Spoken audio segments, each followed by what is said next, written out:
नमस्कार दोस्तों, मोक्ष यात्रा में आप सभी का स्वागत है। इस चैनल में मैं आपको भारतवर्ष के सभी तीर्थ स्थलों और मंदिरों की यात्रा करवाऊंगी और उनके पौराणिक महत्व एवं उनके इतिहास की जानकारी दूंगी। मोक्ष की इस यात्रा में हमारे साथ बने रहिए। आगे बढ़ने से पहले चैनल को सब्सक्राइब करना ना भूलें। वेदों, पुराणों और शास्त्रों में जिस एक शक्ति को परम शक्ति माना गया है वो है गुरु। भारतवर्ष महान और पावन तीर्थों की भूमि है। उन्हीं में से एक सबसे महान और पावन तीर्थ है पुष्कर। इसे सभी तीर्थों का गुरु कहते हैं। पूरी धरती पर पुष्कर ही ऐसा तीर्थ है जहाँ परमपिता ब्रह्मा विराजते हैं और कोई भी मोक्ष यात्रा सृष्टि के रचयिता परमपिता के दर्शनों के बिना कैसे पूरी हो सकती है। तो आइए तीर्थ गुरु पुष्कर को प्रणाम करते हुए हम अपनी ये मोक्ष यात्रा आरंभ करते हैं। इस तीर्थ की कथा युगों पुरानी है। कहते हैं एक बार ब्रह्मा जी ने सृष्टि की भलाई और समस्त देवी देवताओं की तृप्ति के लिए यज्ञ करने का निश्चय किया। उन्होंने भगवान शंकर से उपयुक्त स्थान बताने का अनुरोध किया। तब भगवान शंकर ने क्षीर सागर से एक कमल पुष्प लेकर ब्रह्मा जी को दिया और कहा, सातों लोकों में जहाँ ये पुष्प गिर जाए वही स्थान इस महान यज्ञ की यज्ञ भूमि होगी। ब्रह्मा जी के हाथों से वो कमल पुष्प भारत की मरुथल नामक स्थान पर जा गिरा। पुष्प ब्रह्मा जी के हाथ यानी कर से गिरा था, इसलिए इस स्थान का नाम पुष्कर हो गया। पुष्प गिरने से यहाँ एक सरोवर बन गया जो कि पुष्कर सरोवर कहलाया। पुष्कर भारत की 5 सबसे पवित्र सरोवरों में से एक है। पुष्कर के ही घाट पर भगवान श्री राम ने अपने पिता दशरथ जी का श्राद्ध किया था। कहते हैं जब ब्रह्मा जी ने यज्ञ करना चाहा तब सभी ऋषियों ने उनसे कहा, यह मृत्यु लोक है, यहाँ बिना पत्नी के यज्ञ नहीं हो सकता। तब ब्रह्मा जी ने नारद जी को देवलोक अपनी पत्नी सावित्री को लाने के लिए भेजा। किसी कारणवश देवी सावित्री यज्ञ के सही समय पर नहीं पहुंच सकी। तब शुभ मुहूर्त ना निकल जाए इसके लिए ब्रह्मा जी ने नंदिनी गाय के मुख से माँ गायत्री को उत्पन्न किया और उनके साथ विवाह कर अपना यज्ञ पूरा किया। उधर जब देवी सावित्री यज्ञ स्थली पर पहुंची तो ब्रह्मा जी के बगल में गायत्री को बैठा देख वो क्रोधित हो गई और उन्होंने ब्रह्मा जी को शाप दे दिया कि आपकी पूजा पूरे पृथ्वी लोक पर कहीं नहीं होगी, आप सिर्फ पुष्कर में ही पूजे जाएंगे।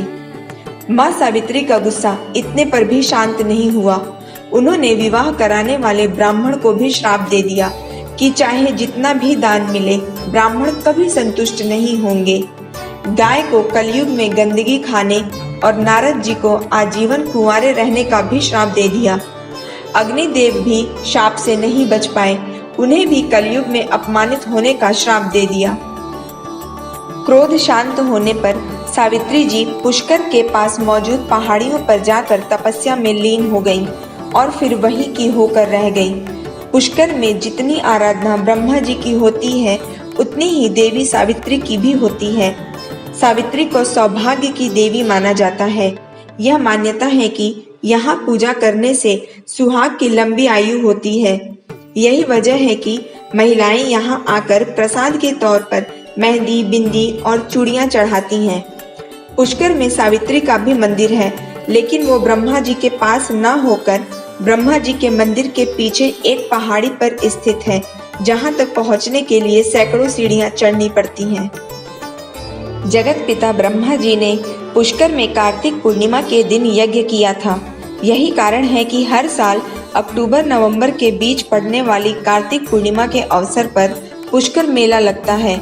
इस दौरान यहाँ हजारों की संख्या में श्रद्धालु पहुँचते हैं और भगवान ब्रह्मा जी का आशीर्वाद लेते हैं। पुष्कर राजस्थान के अजमेर जिले में स्थित है। यह अजमेर शहर से 14 किलोमीटर की दूरी पर है। सारे संसार में ब्रह्मा जी का इकलौता मंदिर पुष्कर में ही है। इस मंदिर का निर्माण 14वीं सदी में हुआ था। इस मंदिर में राजसी छवि वाले कमल पर विराजमान ब्रह्मा जी की 4 मुख वाली प्रतिमा है, जिसकी बाईं ओर उनकी पत्नी गायत्री और दाईं ओर सावित्री बैठी हैं। पुष्कर में ही मां सती का कंगन गिरा था। इस स्थान की गणना 51 शक्ति पीठों में भी होती है। पुष्कर मंदिर की एक खास बात यह है कि विवाहित पुरुषों को गर्भगृह में प्रवेश की अनुमति नहीं है। केवल पुजारी जो कि तपस्वी है वही यहाँ पूजा कर सकता है। पुष्कर की गणना पंच तीर्थों व पंच सरोवरों में की जाती है।